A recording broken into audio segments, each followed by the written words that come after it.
Shalom semua jemaat yang dikasihi dalam nama Tuhan kita Yesus Kristus. Semoga Anda semua tetap dalam keadaan yang baik, sehat dan aman di dalam perlindungan Tuhan kita Yesus Kristus. Sebelum kita mendengarkan firman Tuhan, mari kita berdoa. Haleluya, Bapa kami yang berada dalam kerajaan surga, kami mengucap syukur untuk berkat pelindungan-Mu yang tidak pernah berkesudahan dalam hidup kami ya Bapa. Sehingga pada saat ini Engkau tetap memberikan kami kesempatan untuk belajar merenungkan firman-Mu. Karena firman-Mu itu adalah kekuatan dan pelita bagi kehidupan kami. Berfirmanlah ya Tuhan, supaya melalui firman-Mu yang kami dengar, ini dapat memberikan kami inspirasi, motivasi, dan kesegaran. Dalam nama Yesus kami menyambut firman-Mu ini dengan penuh ucapan syukur. Amin. Jemaat yang dikasihi dalam nama Yesus Kristus, mari kita buka Alkitab dan kita baca di dalam 1 Petrus pasal yang kedua, ayat yang ke-23 sehingga yang ke-25. Saya bacakan dalam terjemahan bahasa Indonesia. Penderitaan Kristus sebagai teladan. Ketika ia dicaci maki, ia tidak membalas dengan mencaci maki. Ketika ia menderita, ia tidak mengancam, tapi ia menyerahkannya kepada Dia yang menghakimi dengan adil. Ia sendiri telah memikul dosa kita di dalam tubuhnya di kayu salib, supaya kita yang telah mati terhadap dosa hidup untuk kebenaran.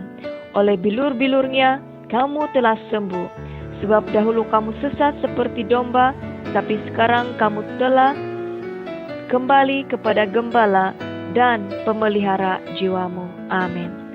Jemaat yang dikasihi, minggu ini adalah minggu pertama untuk bulan April, dan sepanjang bulan ini kita akan belajar tentang tema mengingkap penyelamatan oleh Yesus, dan subtema kita pada minggu ini ialah salib, kunci penyelamatan.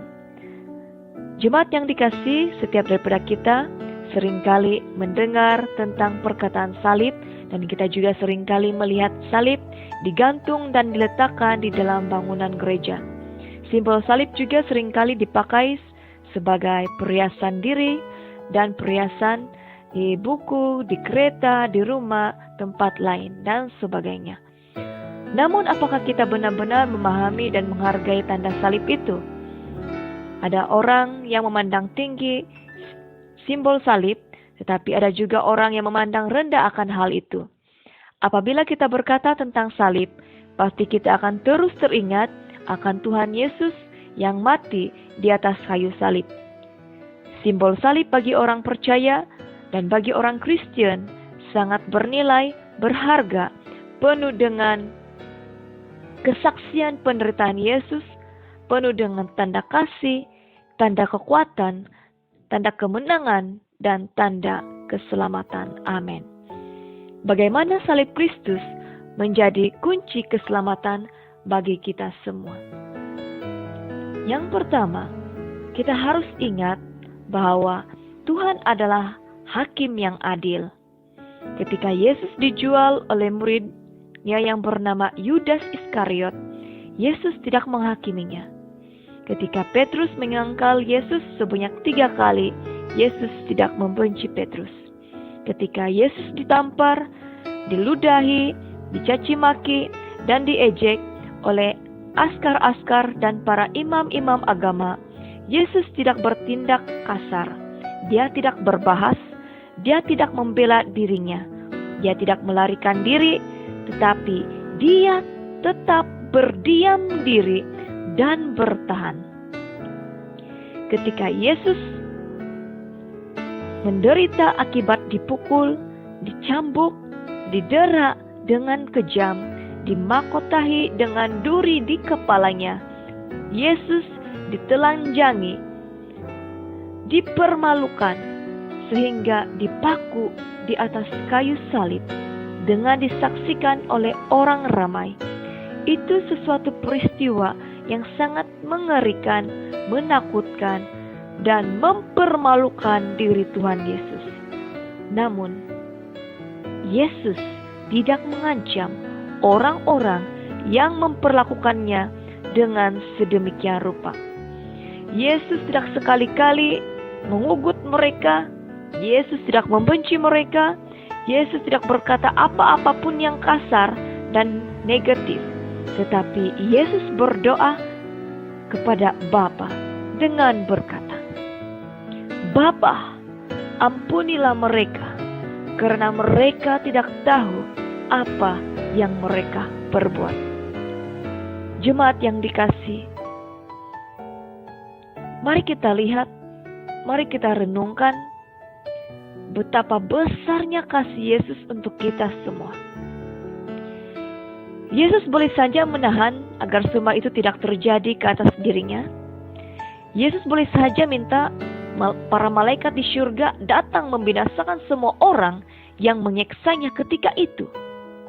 Namun, Yesus tidak melakukan itu karena Dia ingin menyelamatkan kita semua daripada hukuman dosa yang akan mengakibatkan kita mengalami kebinasaan dan kematian yang kekal.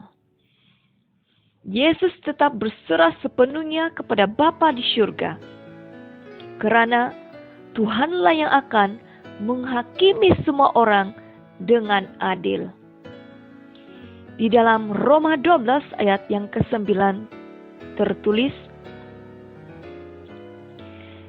Saudara-saudaraku yang kekasih, janganlah kita sendiri menuntut pembalasan, tetapi berilah tempat kepada murka Allah, sebab ada tertulis, pembalasan itu adalah hakku.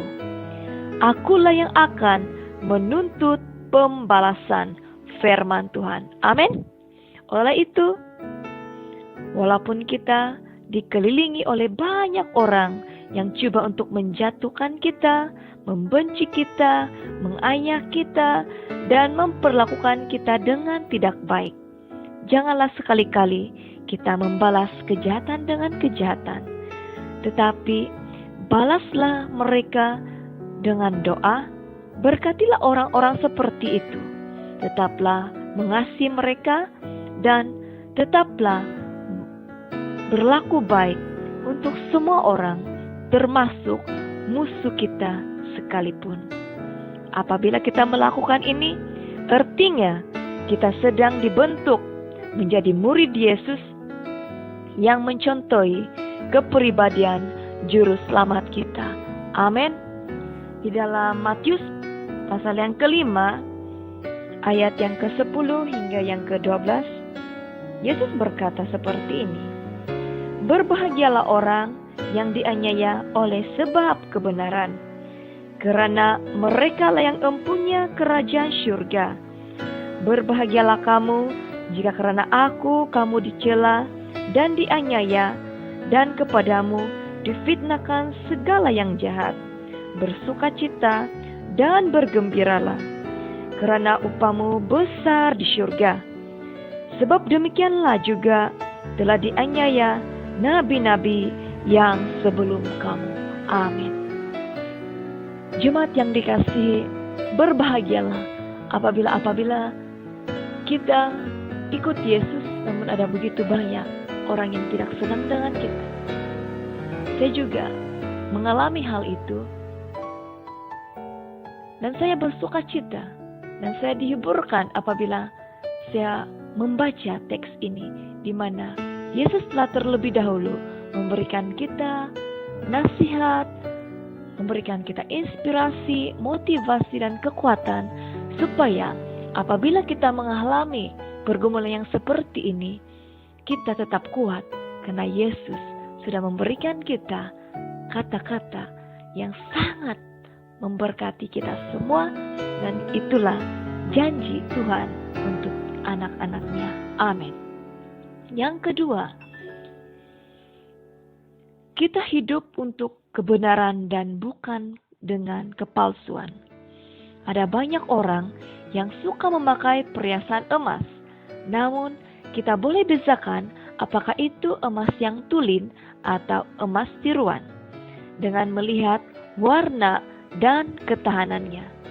Iman kita juga dapat diuji dan dinilai apakah kita memiliki iman yang kuat atau sebaliknya. Apabila pengujian iman dilakukan di dalam hidup kita.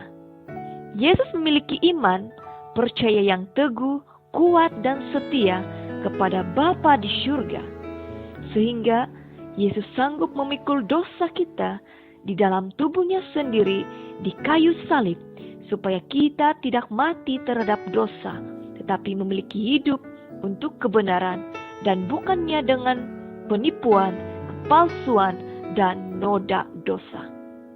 Yesus menanggung semua hukuman bagi seluruh dunia ini.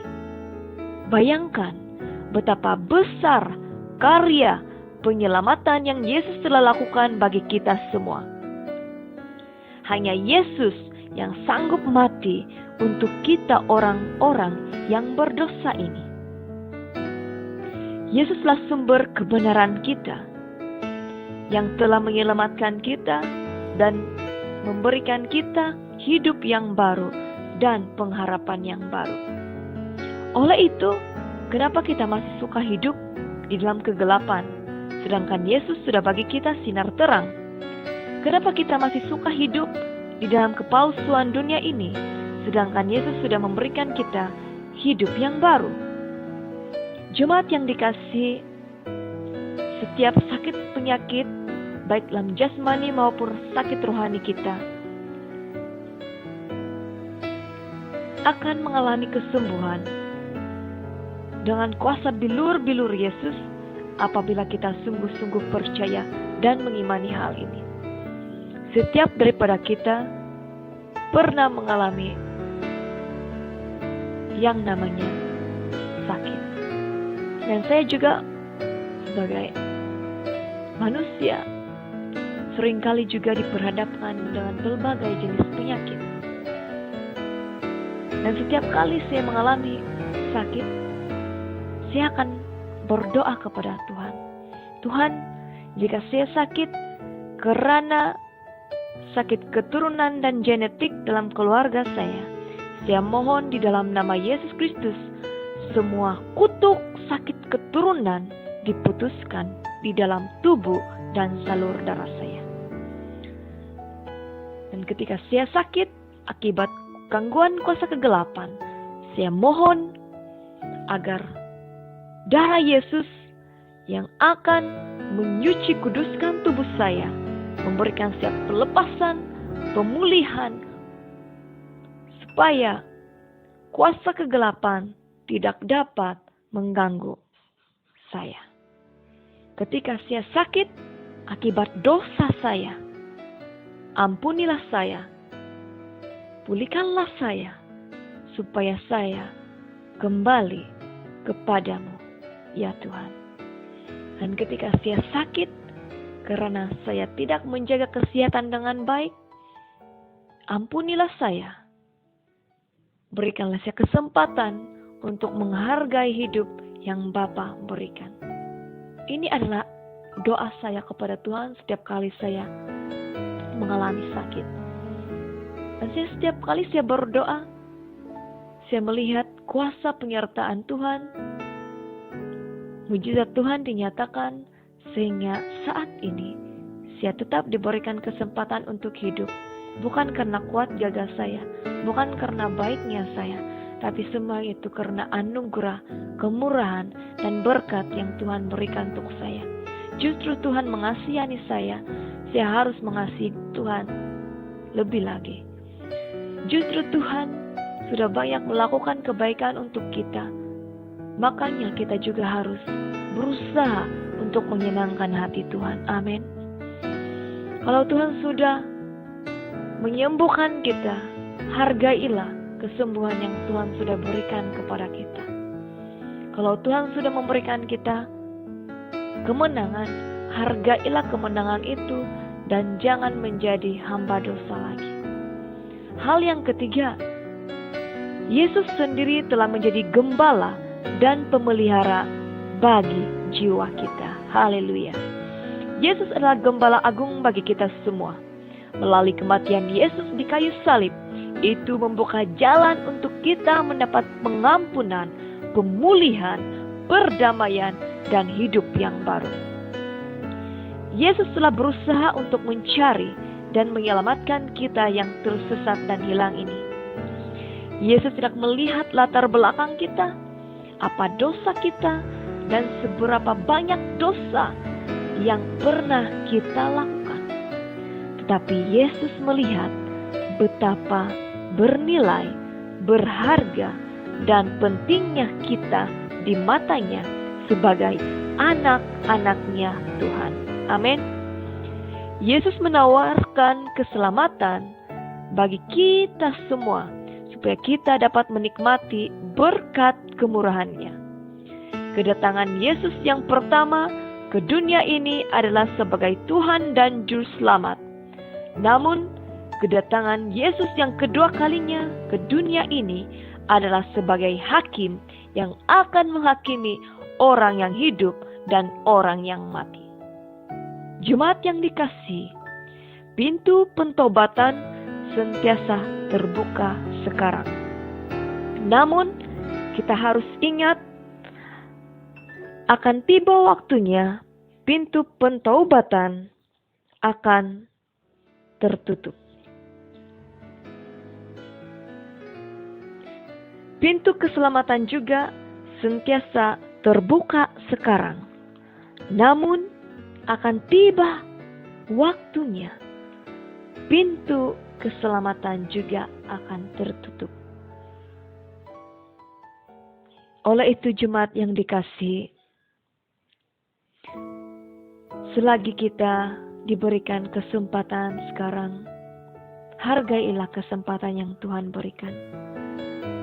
Karena apabila kesempatan itu ditutup untuk kita, walaupun kita menangis air mata darah sekalipun, itu tidak akan berarti lagi.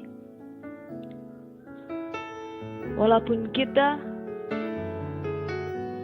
berusaha untuk masuk ke dalam penyelamatan Tuhan, tapi apabila pintu itu sudah tertutup, kita akan menjadi orang-orang yang tertinggal.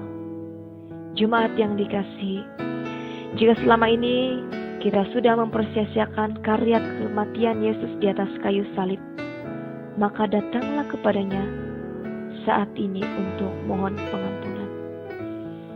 Jika selama ini kita memandang rendah akan nilai salib Kristus bagi menyelamatkan kita, maka marilah kita datang kepadanya saat ini untuk dipulihkan.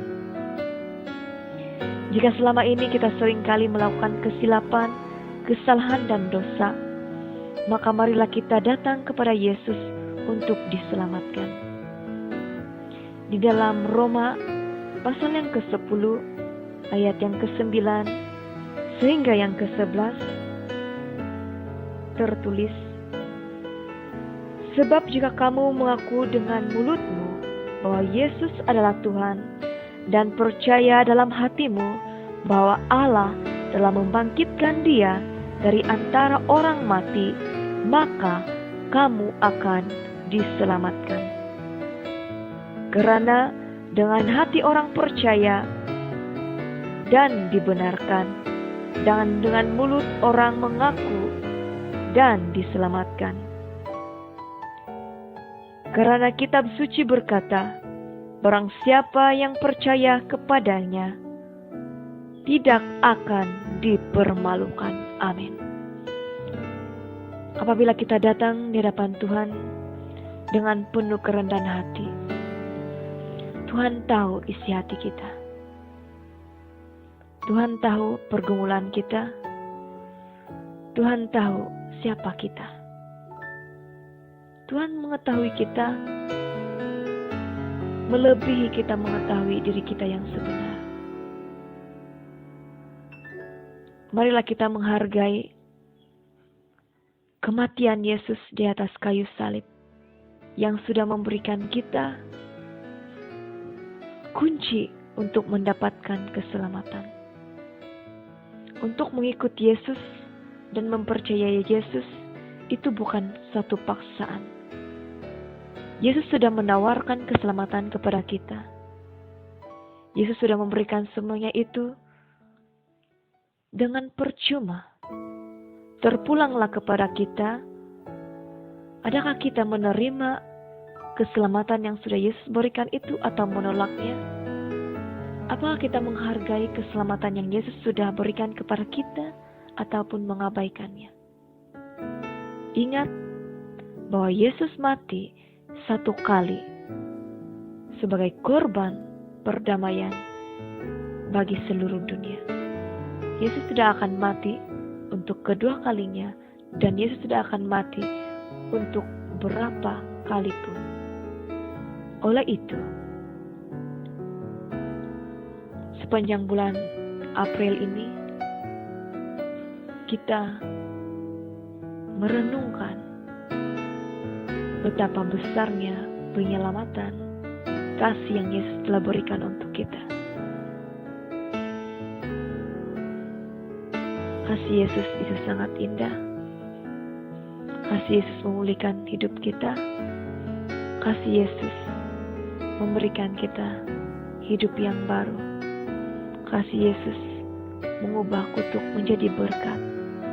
Kasih Yesus memberikan kita jalan menuju kepada Bapa. Mari kita berdoa. Haleluya, Bapa kami yang berada dalam kerajaan surga. Bapa, pada bulan April ini kami juga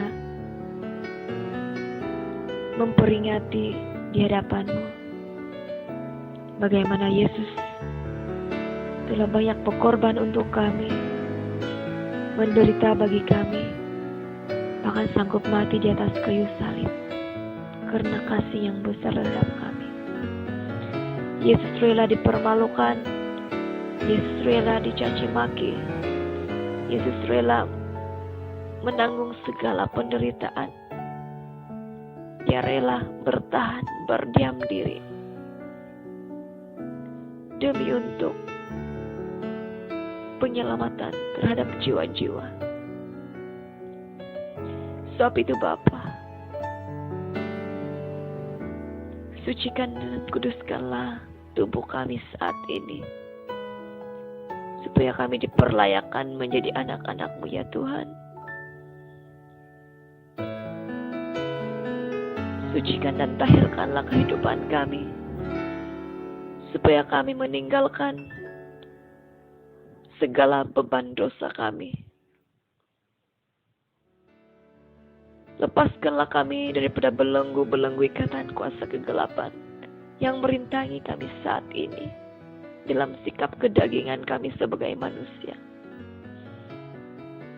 Berikanlah kami tubuh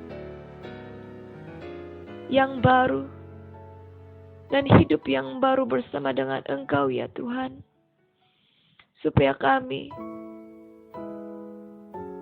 dapat benar-benar menjadi anak-anak yang Engkau kasihi. Dan apabila Engkau datang kedua kalinya Yesus untuk menjadi hakim untuk kami, belalah kami, selamatkanlah kami, dan kasihanilah kami. Terima kasih ya Bapa, terima kasih ya Yesus, terima kasih ya Roh Kudus, karena kami tetap merasakan kasih-Mu, berkat dan rahmat-Mu sangat besar dalam hidup kami, sehingga kami ada saat ini, bukan karena kuat gagah kami, tapi semua itu berkat kemurahan-Mu. Kami menerima dan kami mau meraih berkat pengampunan melalui kematian Yesus Kristus bagi kami semua. Dialah darah Yesus yang akan membersihkan kami, menyucikan kami. Dalam nama Yesus kami berdoa. Amin. Salam kasih dari saya, Gembala Felianivo. Tuhan menyertai dan memberkati kita semua. Amin.